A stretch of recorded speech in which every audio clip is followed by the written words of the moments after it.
Greetings and welcome. I know we're running a couple minutes early before 5 o'clock start time, so we'll allow a couple minutes for some guests to come in. And we're going to take this time to adjust screens. Make sure you have worksheets in. Are we good, viewer? Number one? Okay. So you should have found on iRedZone.com website the worksheet for temperate deciduous forests. If you did, then all you need to do is be following that along. And if you have the worksheet, you have a pen or pencil, you want to make sure your name's on it and make sure that you can follow along and fill it in as we go. And then there's a little thing at the end that we'll have to do to complete. With a little luck, we'll be able to get through it all. All right, so let's see what time it is here as we're approaching 5 o'clock, waiting for the guests to come in, and we'll have prayer and get started on temperate deciduous forest is the room you've entered. I am Keith Nelson. We're coming to you live from Camp Kalakwa, Florida, where we're looking forward to seeing some of you soon in the near future. You've probably been here before, and maybe you'd like to come back. We sure would love to have you. Looking at another minute here. Well, your worksheet should have numbers 1 through 11. Numbers 1 through 11 to be accurate and ready to go with a writing utensil. And be ready to chat in. There might be some questions we'll ask live. But remember, as you do, that you are being recorded and you are live Facebook fed as well. Glad to have you with us. It looks like it's time to begin. So I'll just introduce again and we'll begin. So we're coming to you live from Camp Kalakwa, Florida. My name is Keith Nelson, and I am the Wildlife Sanctuary Director. The class you have chosen to enter right now is the Temperate Deciduous Forest. This is a Pathfinder honor that you should have completed fairly, mostly by the time we're done here, if not all of it, this weekend. At the end, there's going to be a wildlife sanctuary and nature center tour with animals who are found in, animals that live in our temperate deciduous forest. And that is one of the requirements for the honor, is to visit a nature center or a wildlife sanctuary. And since that's difficult right now during COVID-19, we're going to do that virtually with you right here online. Let's begin with a word of prayer. Kind Heavenly Father, thank you for your wonderful creation. We're studying today the forest and the residents of the forest and the temperate deciduous forest. Father, you're so creative and we're so grateful for what you've made. As we study today, give us wisdom and insight into you, the Creator. Thank you for being who you are, for providing all of our needs. We praise your name and we ask a blessing on every Pathfinder here today. Thank you in Jesus' name. Amen. So what we're going to do is we're going to start right off with that worksheet. And in order to do that, we're going to share the screen and put up a PowerPoint for the temperate deciduous forest. And as that loads, we'll see if we can get that on screen here in just a second. Looks like we're going to be able to. Let me get the first slide up and running for you here.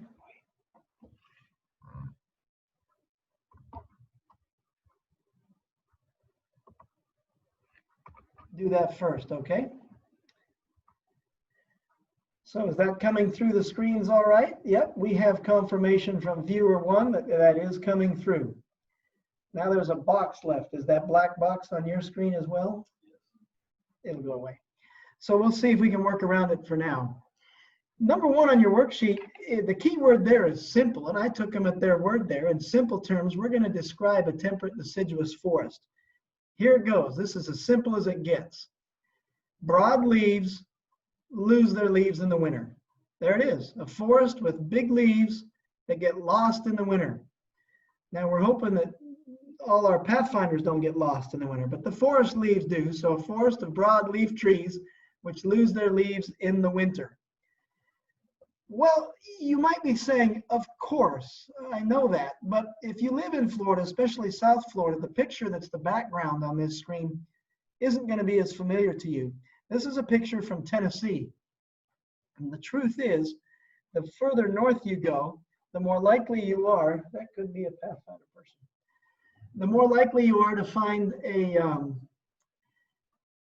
tree in the realm of red or orange or yellow like that in the fall, because fall colors dramatically change in places other than Florida. I miss that part of Tennessee, but I sure love the warmth down here in Florida. So some characteristics of a temperate deciduous forest. Well, it's all over North America. A lot of our trees lose our leaves. So anything between 23 and 66 degrees on the latitude for north and south of the equator. Any place that has warm and cool seasons that change. The further north in Florida you go, the more likely you are to see those leaves change.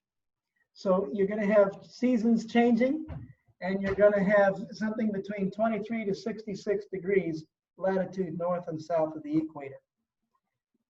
Some more. That was just one slide. We'll keep going on descriptions, characteristics of a deciduous forest. The top part is called a canopy.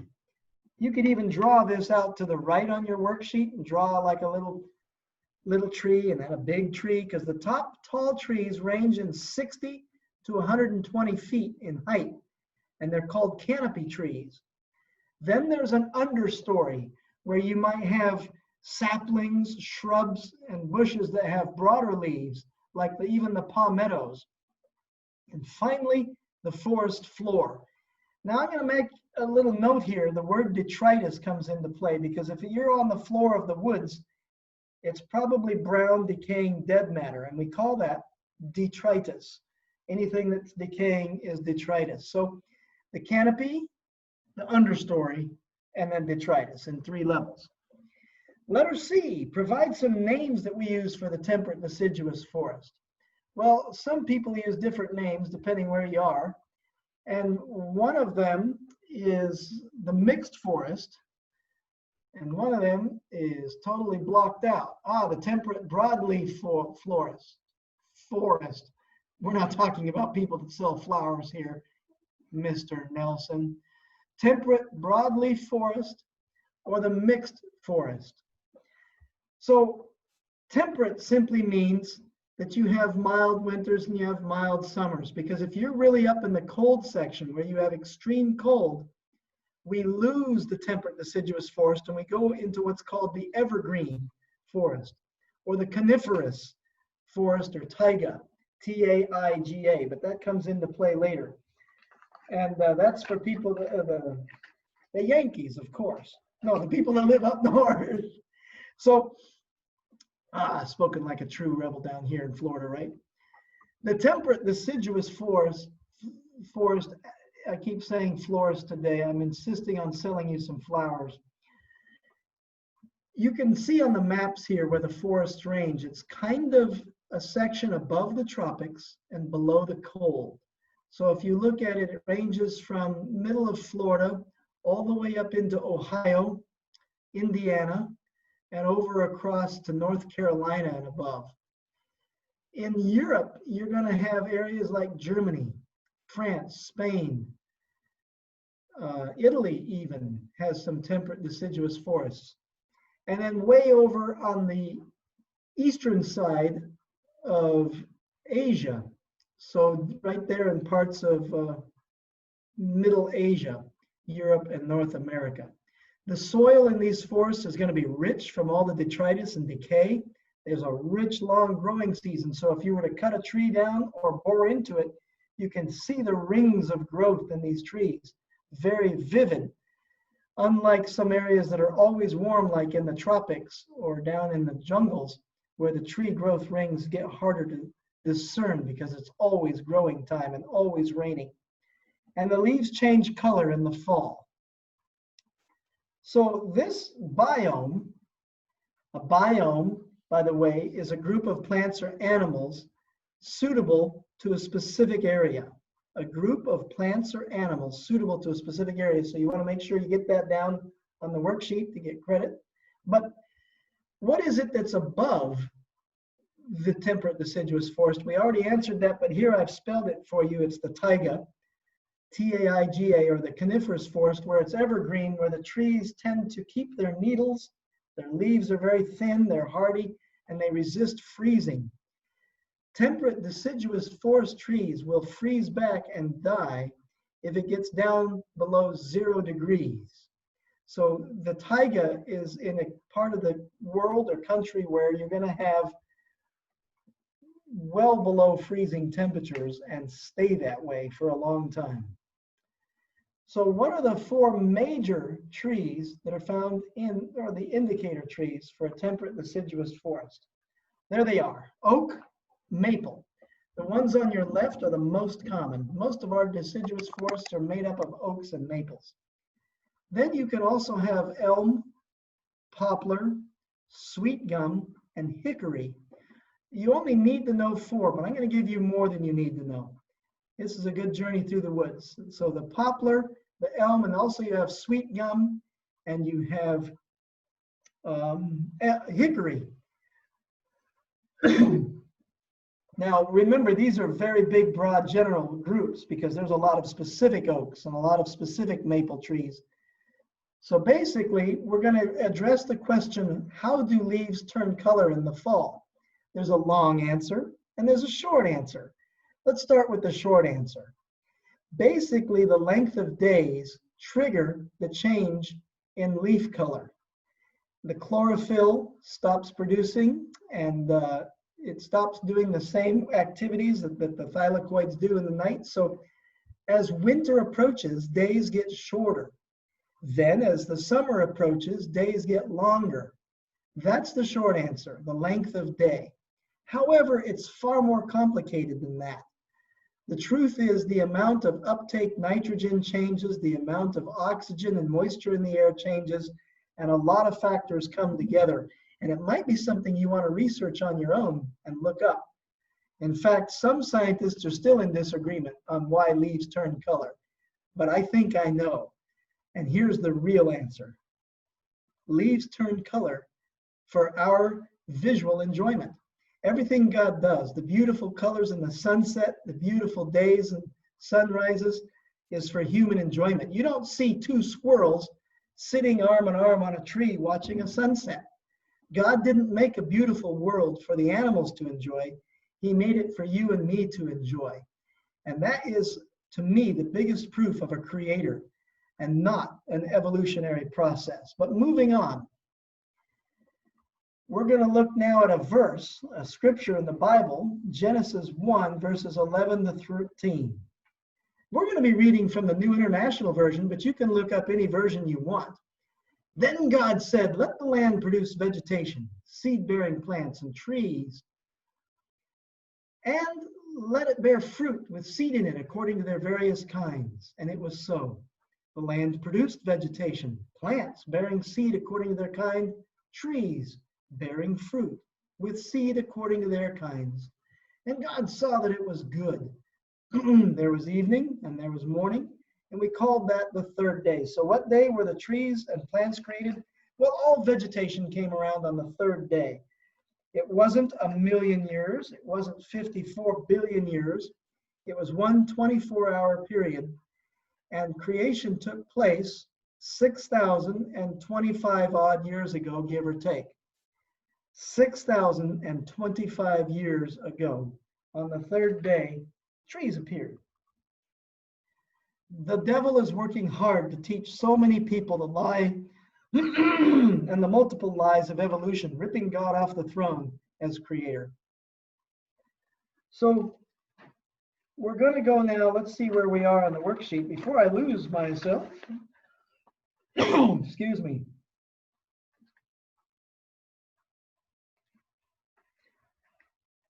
Read Genesis 1, 11 to 13. We're on number 5, aren't we? So from number 5, we're going to show the major plants that live and species of flowering plants found in the temperate deciduous forest. There's a lot of ferns, wildflowers, lichens, and mosses. Those are the main words that are going to jump out at you on that page. But if you want specific names of flowers, then a great place to go is to the Great Smoky Mountains National Park.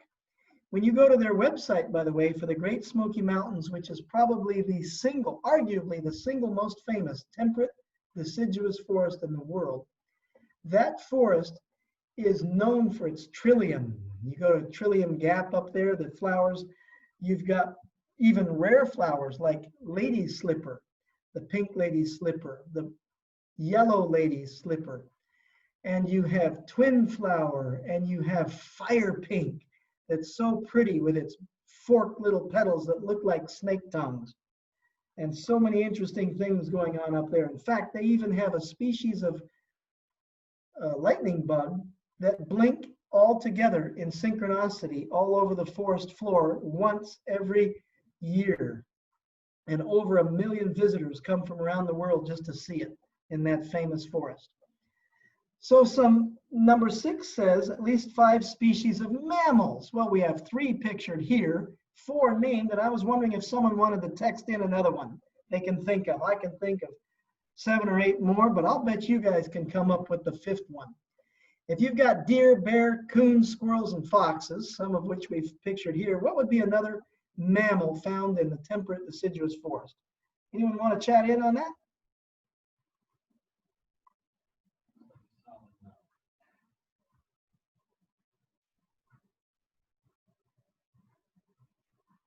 Nobody, okay.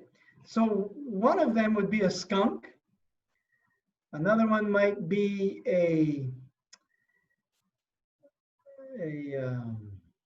so it depends on which country you're in. The further east you go, you can get into the hedgehogs, but we don't have those here in America.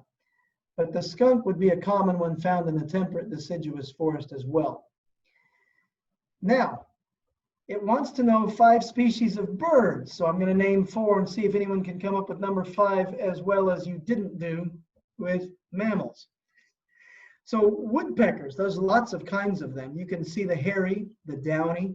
Pictured here is the pileated woodpecker, which is the famous woodpecker that Woody Woodpecker was designed after. There's cardinals, robins, blue jays.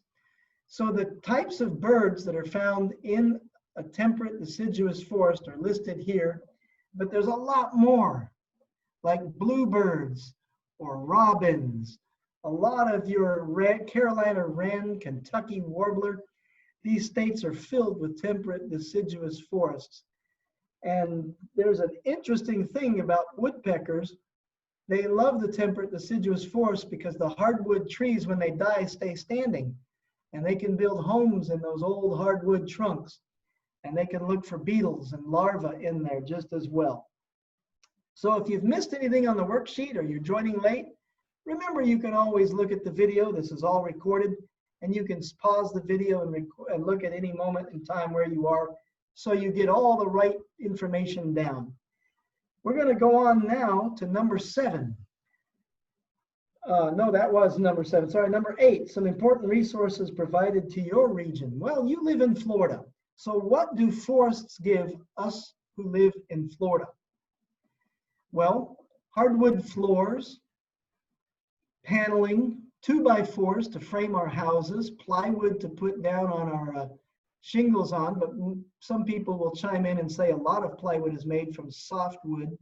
But remember, a lot of that softwood does come from a temperate deciduous forest. So a lot of house building.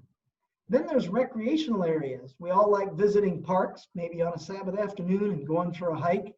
And the temperate deciduous forests provide a cool canopy to walk and share in that time with. Maybe do some geocaching or camping. Some of the best camping spots are in temperate deciduous forests or the taiga. Number 9, moving slowly on to number 9. Number 9 says, please learn about an invasive species. Well, let's slow down and think about what the word invasive means. Invasive means it invades. Friends don't invade your house, enemies do. So we think of that as something that has evil or bad consequences. So invasion is not a good thing. So a species that might invade a temperate deciduous forest would be something that harms the forest. In this picture, you see an area that used to be nicely wooded, temperate, deciduous forest.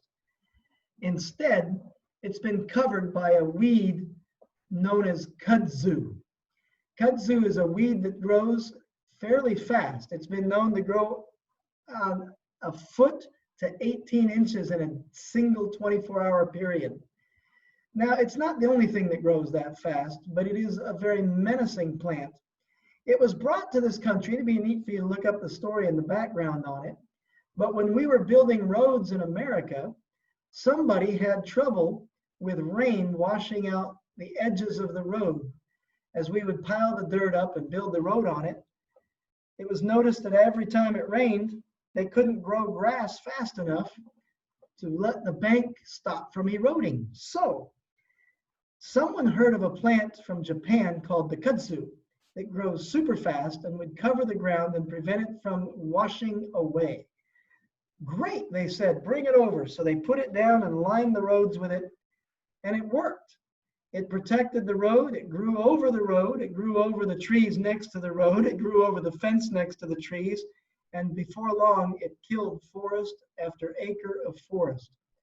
This picture, it says here, is near Port Gibson, Mississippi, but it's not uncommon for people right here in Florida to see the same thing, where forests are being taken over by the kudzu vine. And so if you write down the story of how we thought it would be a good, helpful plant, it ended up taking over. People have to burn it back, cut it back, spray poison on it, and none of those things are very helpful to the environment or to the animals that live there. So it's kind of a sad story with a sad ending, and we're not winning the war on kudzu very well. Then the honor is expecting us to draw an object lesson from the forest, and I saved that fifth mammal. Remember, we did the mammals of the forest. They were the deer, the bear, the fox, the raccoon, and now we come to the fifth one, that skunk. There's 13 species of skunk in North America. Some of them are spotted, some of them are brown, some are all black, some are all white, but they all have one thing in common. God gave them a very powerful defense system with a scent gland at the base of the tail that you can guarantee your eyes will burn with for hours after being sprayed with it. So here's the deal.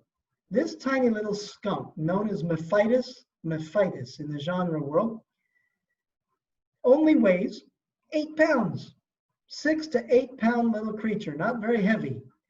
But if a 500 or 600 pound bear wanders in its path, which one do you think is going to give right of way to which one? Who will move, the bear or the skunk? And experience has taught us that this little 6 pound critter can move a full grown bear completely off the trail and out of the woods. And the reason is, it has a lot of respect for the defense God gave it. God gave you some powerful weapons too. We might not be very big. You might be a small young boy or girl, but God gave you the wisdom and the ability to learn, to be intelligent. And that gives you the ability to fend off enemies and tough situations with your mind. Now, you don't have a scent gland that puts out a dangerous stink and burns eyes, and that wouldn't be very helpful. What you need is wisdom.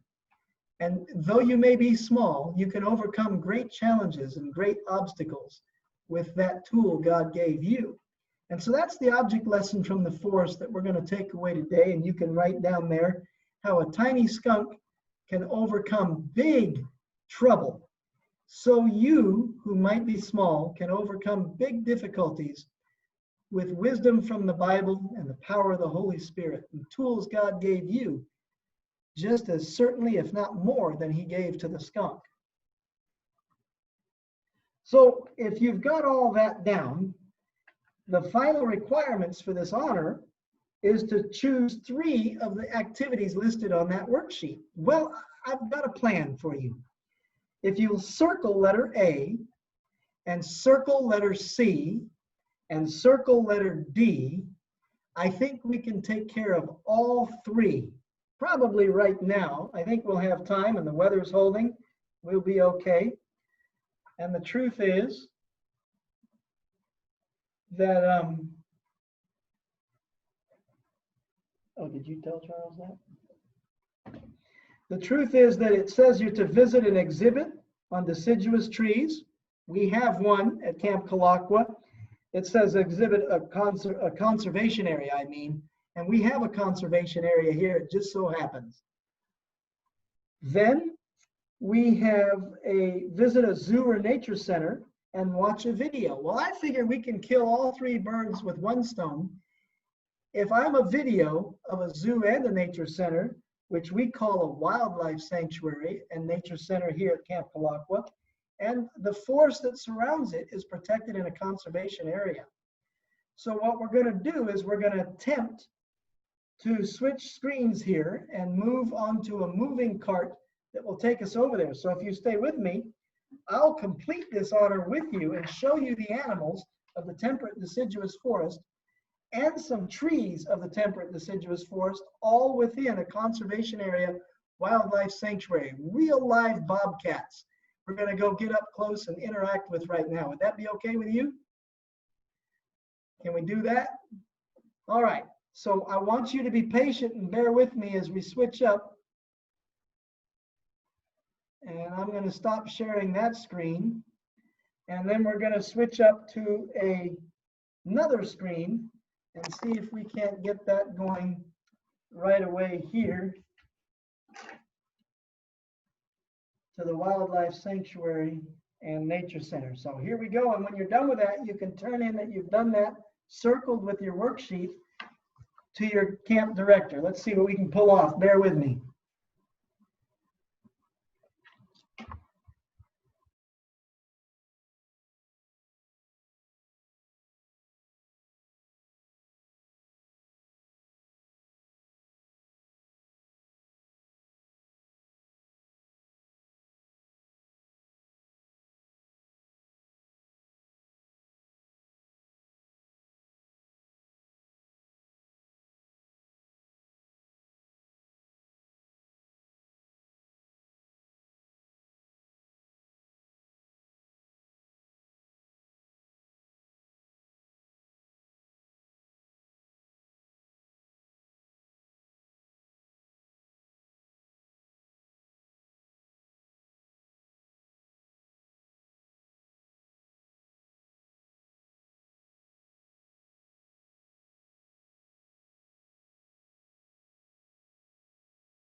Okay, sounds good. So what we're doing is we're on the journey through a temperate deciduous forest right now.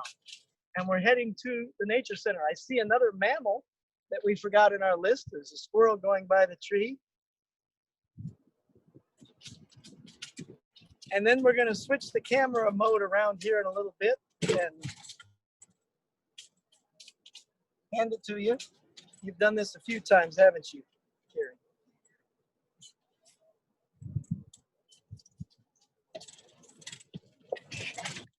So we're almost to the nature center now. And let me turn the screen around and show you where you're coming to.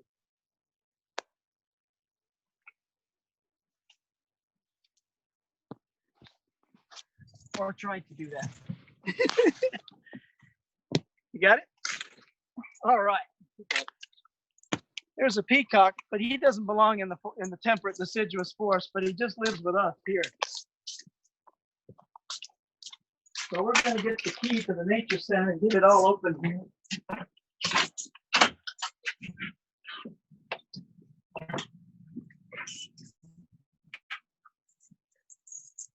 So some animals in the temperate deciduous forest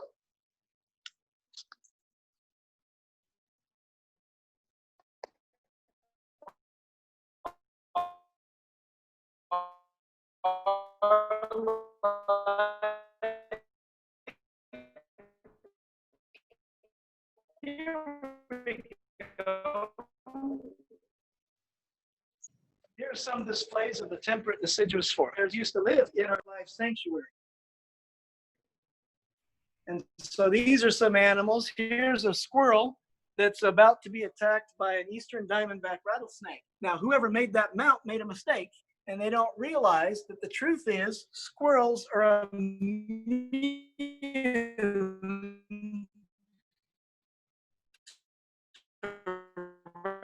rattlesnake venom. So in real life, that would not happen.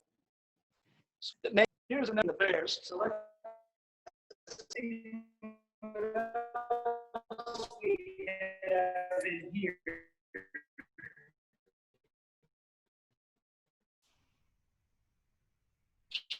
Sure. Another thing would be the deer. And there's a mule deer and a key deer, like you would find way south. And what else? This is the difference between a bobcat and a lynx. And that's a talk down. Let me see what we can. Remember, we said the temperate deciduous forest has broad leaves. And if that's not an example of a broadleaf, I don't know what is. That's called Magnolia grandiflora, or large magnolia. That's one of the trees in our temperate mixed deciduous forest. Let's see if we can find another one or two up here. This is oak. Oak trees grow here a lot. And so that's just a young or baby oak. That's a young water oak.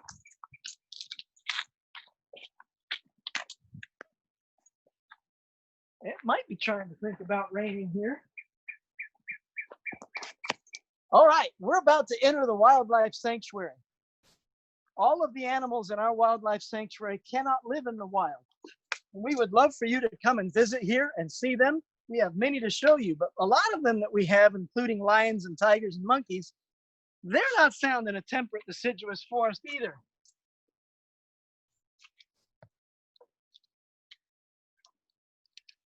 See if I can move this lock at all. There we go. We got it open now.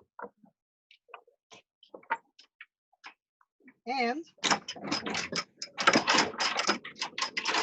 we're gate wrestlers. So the monkeys and things might be here, but that's not what's found up in the temperate deciduous forest. One animal, hey Gertie, one animal that is the black bear. We showed you some mounted or stuffed black bears. Let me show you a live one. His name is Mocha, and he weighs almost 700 pounds. Let's go see if we can find him.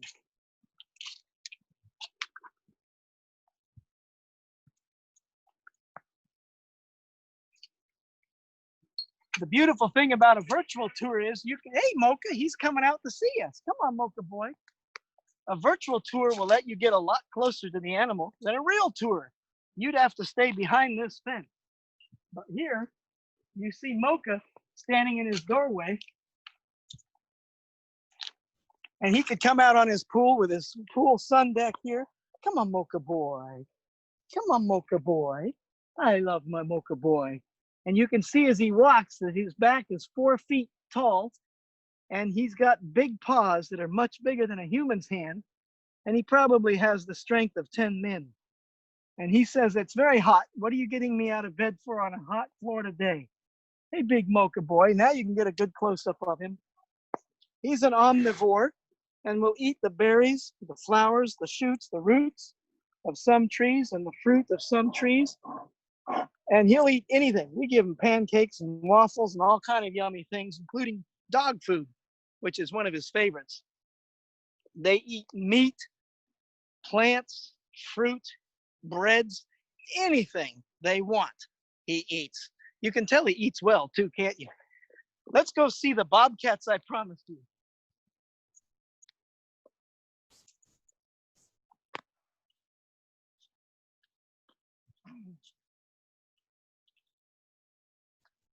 One more species of animal that I could include in a temperate deciduous forest is the cougar. Now we have one in here, but she might be sleeping in the cooler den of the back deck.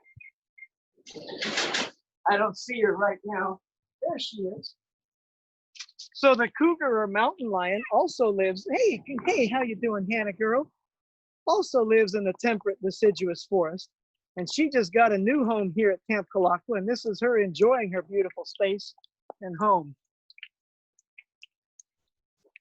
All right, let's keep going and see if we can find the bobcat. Yes. Another resident of the temperate deciduous forest is the raccoon, that you might have to go right or left to see. There he comes. The raccoons, they are given the term nocturnal or active at night, but that's not always true. The reality is they're crepuscular, which means their favorite time to be active is at sunset and sunrise, or dawn and dusk. Same with the bobcats. Both the bobcats and the raccoons are crepuscular, temperate deciduous forest residents. And we're going to walk through some jungle area here to get to the bobcats.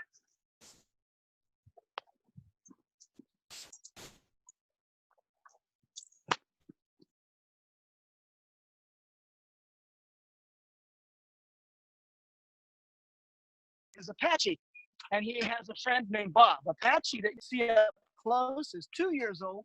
He's kind of young, aren't you, big boy? Yes, you are. Aren't you, cutie? He's about a 45-pound Florida bobcat. And as you notice, they have a short tail, about 3 to 5 inches long. Hence the name Bob. And this guy's name is Bob. He's about 5 years old, but not nearly as friendly as my friend Apache here, are you? Hey, big boy. Hey, big boy.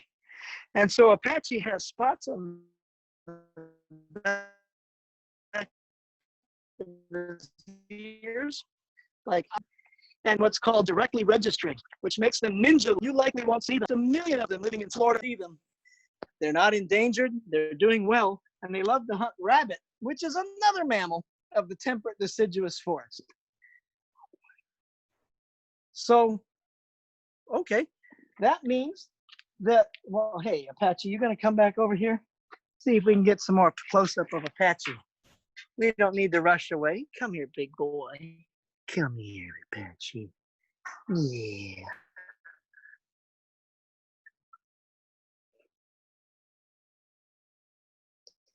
Can you say hi to the Pathfinders? Yeah.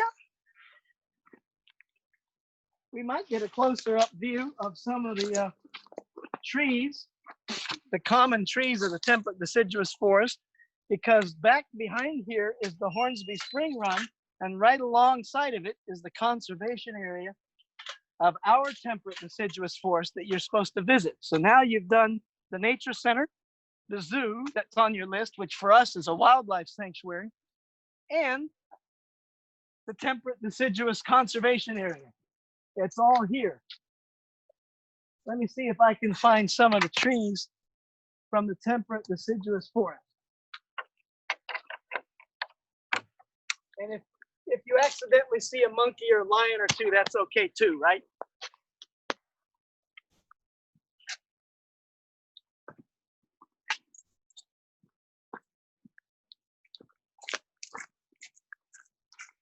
So this is the maple. And the maple leaf is very easy to recognize. It's kind of palmated like a human palm and has a point like a star at the top. The poplar is palmated but is trunked at the top and blocked off. So over here is a laurel oak. These are the big trees that go straight up, to go up 70, 80 feet into the air with powerful trunks and maybe live to be 80, 90, or 100 years old. Not as old as our Big Dan, who is right now 2,704 or so years old. Come on over here.